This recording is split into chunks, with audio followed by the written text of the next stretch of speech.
దక్షిణాదిన విపరీతమైన craze following తెచ్చుకున్న హీరోయిన్లు బాలీవుడ్ లో పెద్దగా రాణించలేకపోయారు. మన కథానాయకులకు అక్కడ చిన్న చూపే ఎదురవుతుంది. తాజాగా సాయి పల్లవి కూడా అంతే. సౌత్ లో సాయి పల్లవికి తిరుగే లేదు. హీరోయిన్స్ లో తాను సూపర్ స్టార్. అయితే సాయి పల్లవి ఫస్ట్ టైం హిందీలో నటించిన ఏక్ దిన్ డిజాస్టర్ గా మారిపోయింది. ఈ సినిమా చూశాక అసలు సాయి పల్లవి ఈ క్యారెక్టర్ ఎందుకు ఒప్పుకుంది అనే సందేహం వస్తుంది. ఎందుకంటే ఆ పాత్ర అంత పేలవంగా తీర్చిదిద్దారు కాబట్టి. అంత అనుభవం ఉన్న సాయి పల్లవి కూడా ఈ క్యారెక్టర్ విషయంలో ఏం చేయలేకపోయింది. ఈ సినిమా ఫ్లాప్ విషయంలో సాయి పల్లవి పశ్చాత్తాపం పడుతుంది. ఈ సినిమాలో నటించడానికి తాను ముందు అంగీకరించలేదని, అయితే ఈ మధ్య ఎక్కువగా సీరియస్ రోల్స్ చేస్తున్నందున తనకు కొంచెం రిలీఫ్ గా ఉంటుందని ఈ లవ్ స్టోరీని ఎంచుకున్నానని సాయి పల్లవి చెప్పుకొచ్చింది.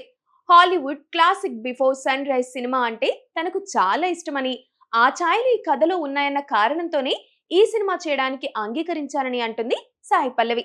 అయితే సినిమా మొత్తం చూశాక ఈ పాత్రకు తాను న్యాయం చేయలేదన్న ఫీలింగ్ కలిగిందన్నది నిజాయితీగా వెల్లడించింది సాయి పల్లవి.